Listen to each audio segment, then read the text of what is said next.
This is a true-to-life story of Kabaka, a feared Black Axe member from Olokoro in Umuahia, Abia State, whose life became a warning to an entire generation.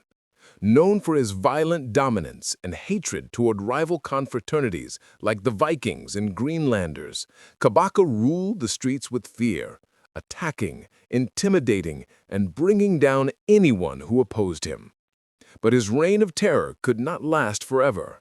The more he spread violence, the more enemies he created, until the day he was finally tracked down and taken down by a joint force of the village vigilante and rival groups. In the quiet but restless town of Olokoro, in Umuahia South local government area of Abia State, stories often begin and end in silence, yet some stories echo across generations. One such story is that of Kabaka, a young man whose name became both feared and remembered in the streets of Olokoro. He was born and raised among ordinary families who worked hard to survive, but his life took a very different path. From an early age, Kabaka was known for his sharpness and courage. People described him as street smart and fearless, someone who never backed down from confrontation. While many of his age mates went to school, he preferred to move around the streets, watching and learning from older boys who controlled the area. These older boys were members of different confraternities that had deep roots not only in universities but also on the streets of Umuahia and nearby communities. As he grew up, Kabaka became influenced by the tales of Black Axe, one of the oldest and most feared confraternities across Nigeria. To him, the Black Axe was not just an organization, it was a symbol of power, strength, and survival. By his late teens, he had been introduced and initiated into the Black Axe movement. From that point, his loyalty was undivided. In Olokoro, confraternity presence had extended beyond tertiary institutions. Groups like Vikings and Greenlanders were not only in universities but also had local cells among street boys and dropouts. Each group controlled territories, and each had its own leaders, codes, and rivalries. But Kabaka stood out in his loyalty to the Black Axe. He was not just a member, he was a devoted enforcer. Over time, Kabaka became known as a man who would stop at nothing to defend the identity and authority of his confraternity. He believed the Black Axe should be the only recognized group in Olokoro and neighboring communities. To him, the existence of other confraternities like Vikings and Greenlanders was an insult, a challenge to the supremacy of his own group. He carried that belief with passion and violence. Locals soon began to fear Kabaka. His name alone caused unease among traders, motorcyclists, and young men who gathered around street corners. He was respected by some and dreaded by many. Some people said he had a certain aura of command, the kind that made others obey him without question.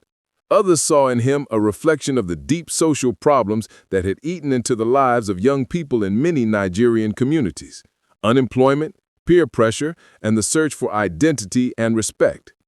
By the time he was in his mid-20s, Kabaka had earned a title within the Black Axe structure in Olokoro.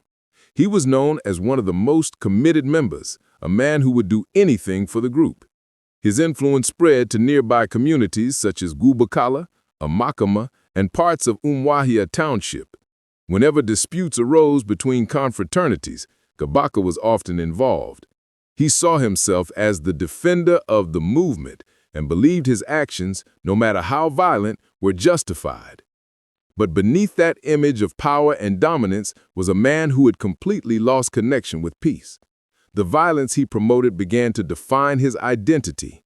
The more people feared him, the more he enjoyed the attention. What started as loyalty turned into obsession. He was no longer just a Black Axe member, he had become a symbol of the group's street presence in Olokoro. Yet, as many such stories go, power built on fear never lasts. Kabaka's fame would soon attract more enemies than followers. Both rival confraternities and community vigilantes began to see him as a threat, not just to them, but to the entire town's peace. His name would soon become a target, rather than a title of pride. As Kabaka's influence grew, Olokoro began to change.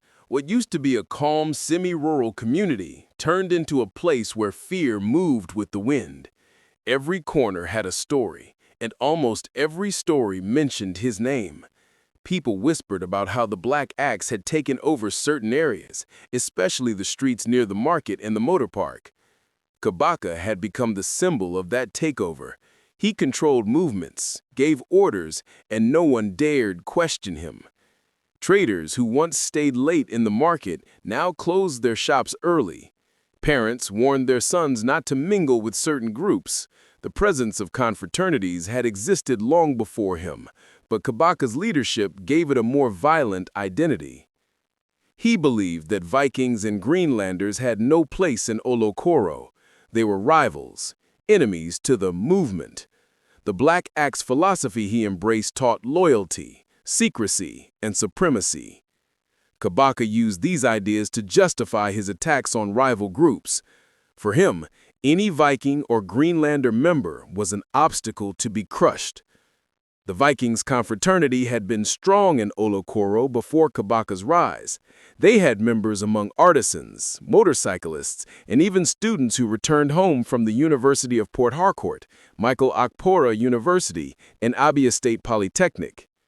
The Greenlanders, on the other hand, were fewer but deeply rooted in local streets.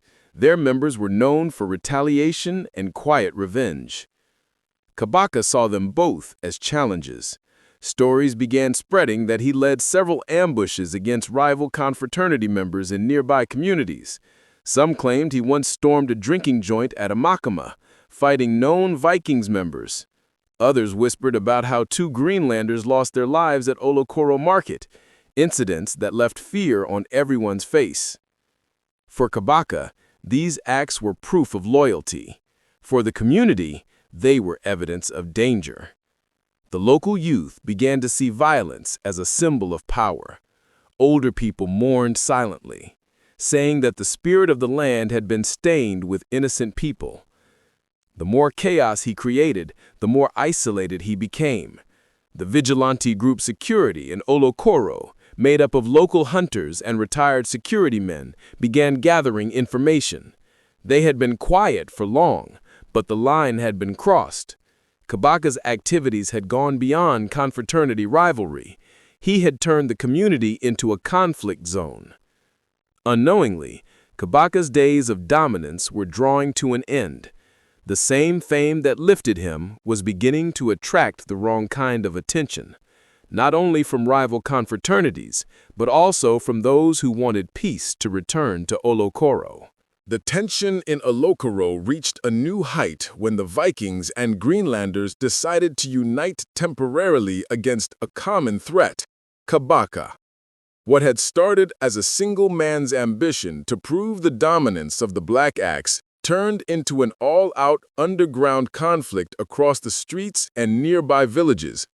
Kabaka's name became the reason young men disappeared, markets closed early, and parents prayed every night for safety.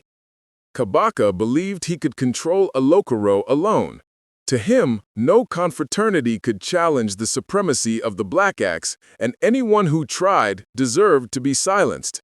His reputation as a fearless man spread across Umuahia and even into parts of Abia and Umuahia. People spoke of him as a man who had no fear, someone who carried himself like a strong man. His loyalty to the Black Axe made him feel untouchable. But his confidence turned into arrogance. He began targeting Vikings and Greenlanders members openly, and his actions left a trail of blood. One of his most talked-about attacks happened around the Olokoro Market Square, where he reportedly confronted 2 suspected Greenlanders. The encounter ended in tragedy, and the news spread quickly across the region.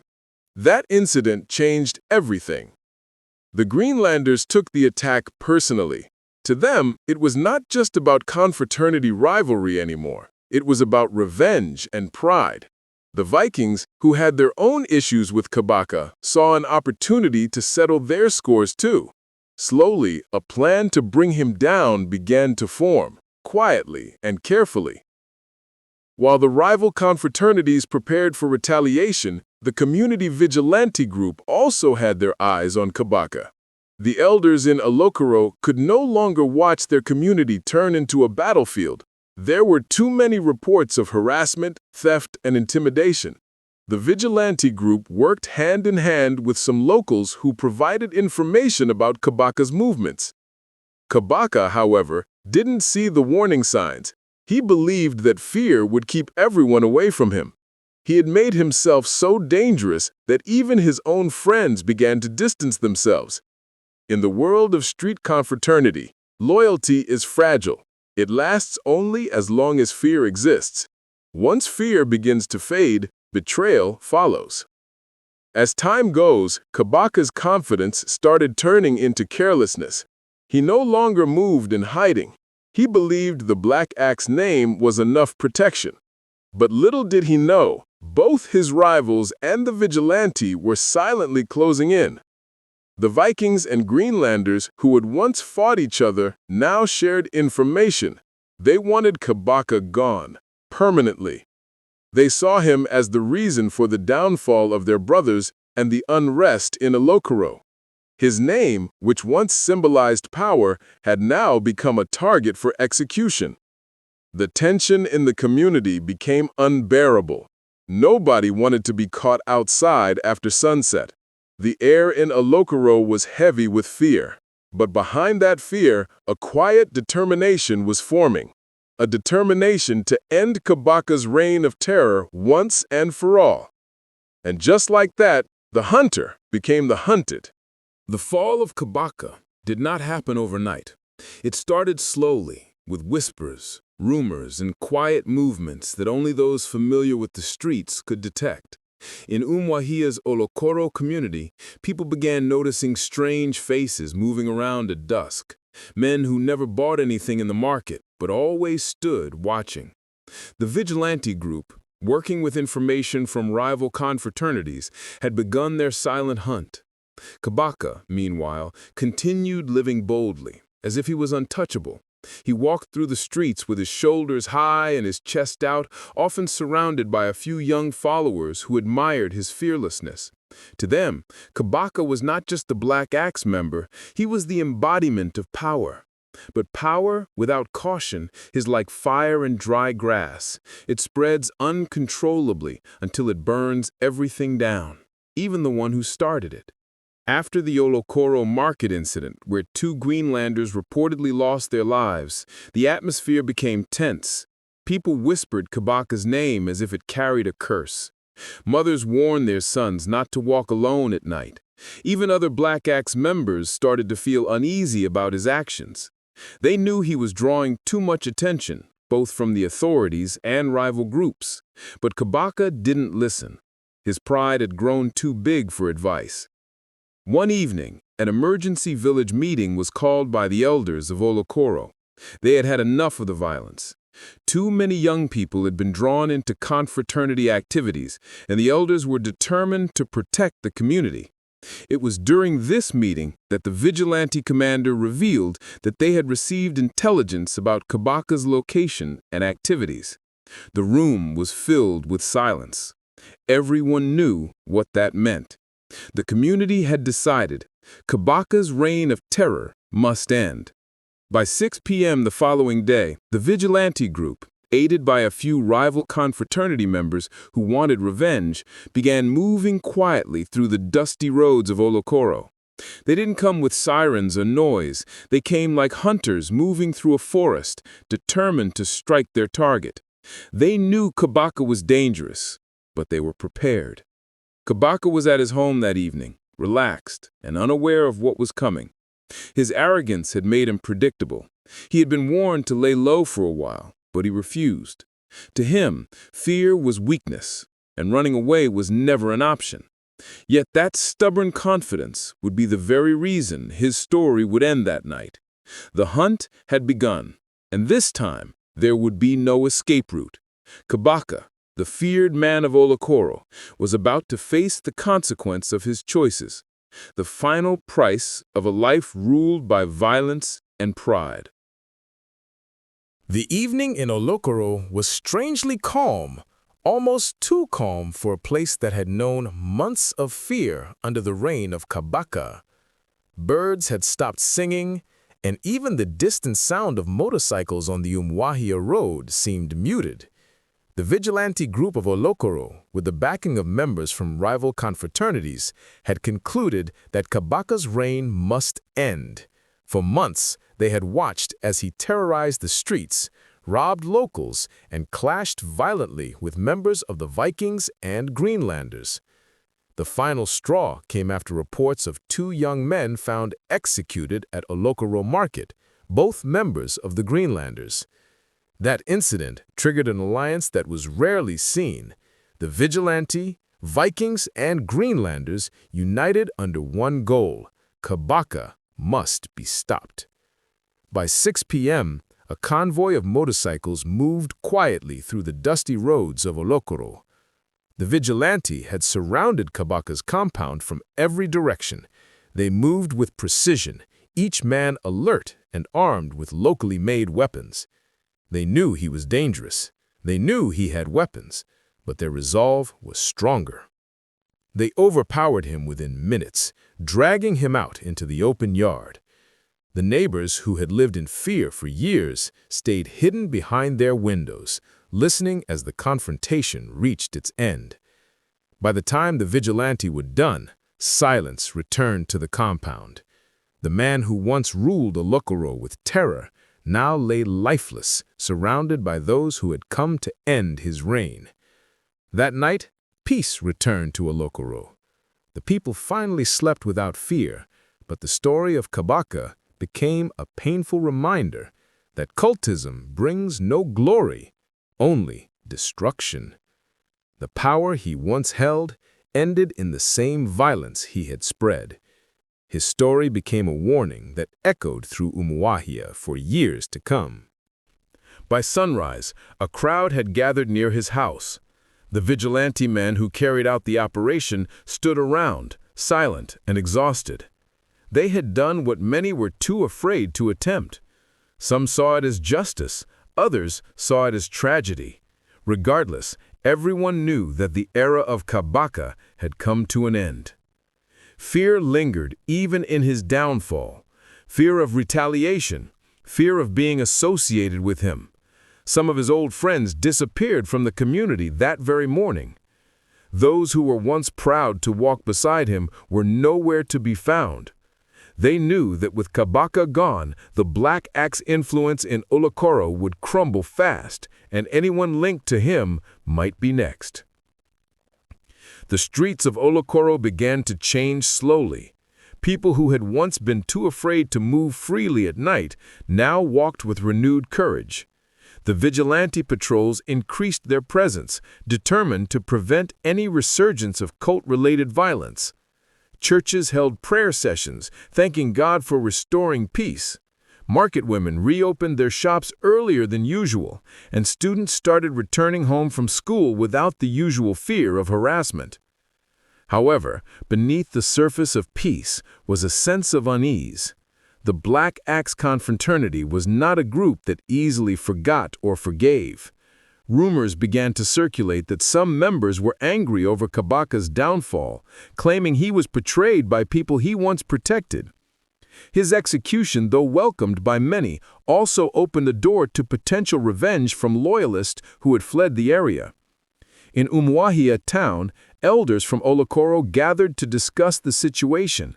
They had long watched helplessly as cult groups spread fear among their youths. The downfall of Kabaka, though violent, reignited their desire to save the younger generation from similar paths. Kabaka's downfall was not celebrated with joy, but accepted as a hard truth, a consequence of the life he chose. His name remained on people's lips, serving as a warning. And so, Olokoro moved on. Life gradually returned to normal, but the memory of that fateful evening never faded. It became part of the community's story, a painful chapter written in silence and regret, reminding everyone that power built on fear and violence never lasts. When Kabaka was gone, Olokoro changed completely. The air around the community became quiet and tense. It was the kind of silence that followed disaster, heavy, cold, and filled with regret. For years, Kabaka's name had echoed through the streets. People spoke of him in whispers, sometimes in fear, sometimes in admiration. But now, his name carried only one meaning: a warning. The vigilante group, made up of determined young men and elders, intensified their work. They patrolled every night, checking corners and abandoned buildings where cultists once gathered. Their mission was clear: to keep Olokoro safe and to prevent another Kabaka from rising. The community leaders also became more vocal. He had once been a promising young man with dreams and intelligence. Many remembered him as respectful before he joined the Black Axe Confraternity. The transformation shocked everyone, from a boy with hope to a man feared for violence. His downfall opened the eyes of many parents who had ignored early warning signs in their children. They realized that silence and denial were part of what allowed cultism to grow in their community. Even though rumors persisted that Black Axe loyalists might seek revenge, the people of Olokoro were determined to stand their ground. They had suffered too much loss and fear to allow the same story to repeat. Kabaka's legacy, once tied to violence and intimidation, had turned into a lesson of regret and wasted potential. His story became a turning point, a reminder that no matter how powerful a man seems, violence never wins in the end. The silence that followed his fall was not just emptiness, it was the sound of change slowly beginning to take root in Olokoro. Kabaka's end left a deep mark on Olokoro and the entire Umuahia region. His story became a warning, a living example of how joining a confraternity destroys both the individual and the community. People began to see, more clearly than ever before, that cultism does not bring honor, power, or respect. It brings fear, pain, and untimely end. Kabaka's life and downfall revealed truths that many young men had ignored for too long. The first lesson people learned was that cultism is a trap. It starts with promises, a brotherhood, protection, and belonging, but it ends with betrayal and loss. Kabaka had joined the Black Axe to feel powerful and respected. He wanted influence and control, but he lost his peace, his humanity, and finally his life. That is how cultism works. It gives false confidence for a short time, but it eventually takes away everything: your freedom, your family, your dreams, and even your life. Another important lesson is that cultism never leads to a better life. Most members drop out of school, lose jobs, and become enemies of peace. They live every day afraid of the police, rival groups, and even their own members. Kabaka was once powerful and respected by those who feared him, but when his time came, no one stood for him. His fellow cultists disappeared. His so-called brothers vanished. That is how it always ends. Cultism has no loyalty, no true friendship, and no lasting glory. Kabaka's end also opened people's eyes to the importance of making better choices. The same energy young men used to join confraternities could be used for learning a trade, going to school, building a business, or serving their communities. The need for belonging can be found in positive groups, sports teams, youth clubs, church groups, or community organizations that bring progress instead of destruction. Those who follow the path of violence end up like Kabaka, remembered not for what they achieved, but for what they destroyed. Finally, his story taught everyone that no one is above consequences. Kabaka thought he was untouchable, but even he met his end. Power built on fear and violence never lasts. The streets that once trembled at his name became quiet after he was gone.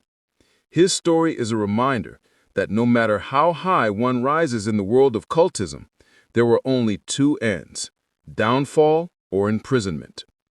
From Kabaka's life, one truth stands firm: there is no gain in cultism. It destroys dreams, ends futures, and breaks hearts. Every young person in Abia State and beyond must learn from his fall, to reject violence, embrace peace, and build a life that brings honor, not sorrow.